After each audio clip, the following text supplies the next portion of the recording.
Nou voor ek hier by die gesprek kom van hoe God ons gaan sien, wil ek jou net vinnig vat en ek wil hê met jou rugsak op jou rug sit, dan stap ons net so 'n bietjie terug na jou verlede toe. En dit is ook so dat oom en tannie, jy gaan dalk bietjie ver met terugstap, is dan baie jare om terug te kom in jou kinderlewe, maar kom ons doen dit gou vir 'n oomblik in, dat ons 'n beter perspektief kan kry, en nie in hierdie persepsie lewe van die lewe nie, maar 'n beter perspektief, die groter prentjie kan kry, want as hy 'n groter prentjie het van waarvan af ons kom, dan begin God vir ons al hoe meer sin maak.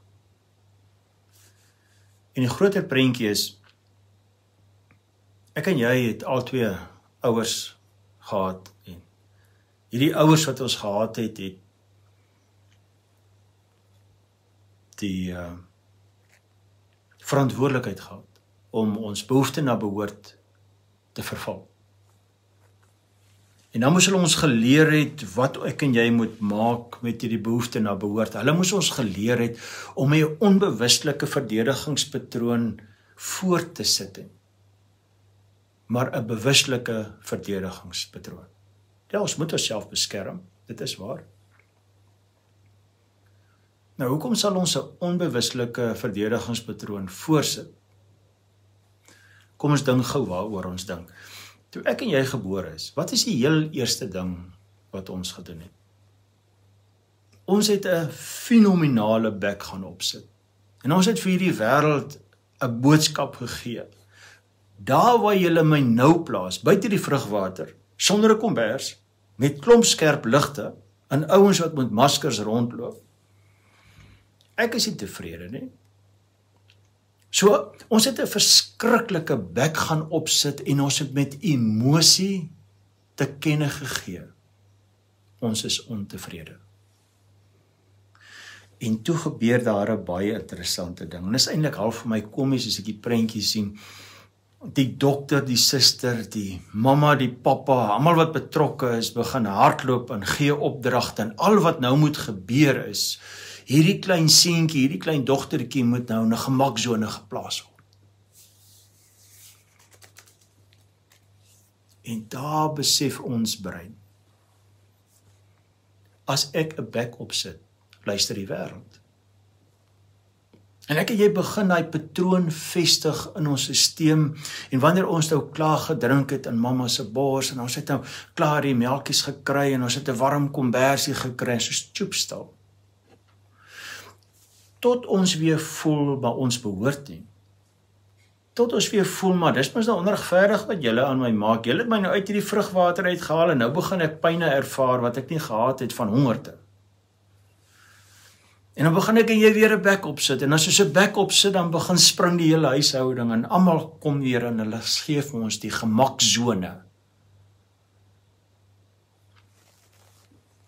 En daar leer ons breine gevaarlike dinge. Sit 'n bek op. Nou wat ons ouers moes doen, wat God ook sê in sy woord, hy sê van die boompie buig terwyl hy jonk is. En dit beteken maar net, jy moet die kind leer, jy kan nie elke keer 'n bek opsit as jy nie tevrede is met wat om jou aangaan nie. So hier rondom 2-jarige ouderdom, so na omgewing, dan begin so 'n fase ingaan wat ons aan my kind bietjie meer kan dissiplineer met 'n taal. Hulle begin die taal bietjie beter verstaan, en so gaan ons in 'n proses tot en met puberteit. En ons leer die kind eintlik dan nou maar van geboorte tot puberteit, leer ons eintlik maar net 'n kind.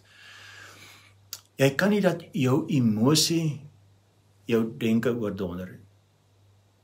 En ons leer 'n kind om te dink voordat hy sy emosie vrystel. Dis wat ons eintlik moet doen. As ons ouers dit nie gedoen het nie,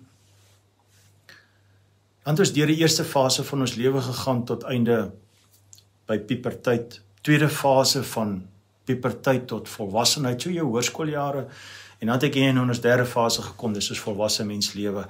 En dan is my vraag aan jou, hoeveel volwassenes is rondom jou, wat vandag nog 'n bek opsit, hulle emosie gebruik om te kenne te gee, ek voel nie gemaklik waar ek is nie, my behoefte na behoort word nie vervul nie. basies maar soos 'n pasgebore baba. Emosioneel onvolwasse, kan nog nie die emosie bestuur nie. Ek dink dis belangrik dat ons die rugsak vat en teruggaan om te gaan besef, maar wat is eintlik die doel van ouerskap gewees, is om ons te help om te dink wat ons wil besluit oor, voordat ons emosie vryheid gee en die besluit neem. As ek en jy dit nooit gedoen het en dan het ons oor jare die persepsie gehad, die prentjie gehad, as ek my emosie gebruik as 'n rigtinggewer, gaan die wêreld vir my gee wat ek wil hê. Maar my omstandighede verander. Wanneer ek 'n kind is dit so dat 'n ouer daai verantwoordelikheid het, maar wanneer ek 'n volwassene word, dan kan ek tog nie soos 'n kind verwag my vrou moet heeldag agter my aanhardloop. En ek sê baie vir mense wat getroud is in die Afrikaanse kultuur spesifiek, God het gesê dat die vrou moet 'n hulp wees vir die man, en ek sien soveel vrouens wat 'n huishulp is vir 'n man. Die man se emosies loop oor want hy voel nie hy's in 'n gemaksone nie, en dan moet die vrou hardloop soos wat 'n mamma hardloop vir 'n pasgebore babatjie en bring net 'n gemaksone vir hierdie persoon. Asseblief laat hierdie persoon tog net kan voel ek behoort, alles dit net duidelik. En so ontwikkel hierdie man al hoe meer hierdie kingpin status van beheer neem van die vrou se vryheid wat sy graag wil doen, en so beïnvloed dit dan die huishouding en die kinders. En wat leer die kinders? Omdat jy wat ek gesê het, die kind is 'n produk van die ouer. Hy sit 'n bek op om sy gemaksone te verseker, om sy behoefte na behoort vervul te kry.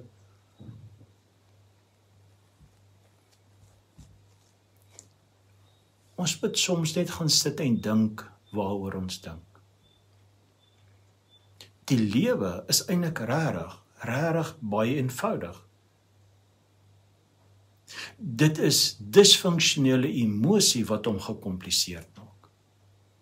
Wanneer ons die persepsie het van met emosie, gaan ek myself in 'n gemaksone kan sit. Dis die foutjie wat ons maak. Dis eintlik 'n klein foutjie met 'n verskriklike effek op ons lewe, op ons verhoudingslewe, op ons gesinslewe, op ons vriendskapslewe en op ons geestelike lewe.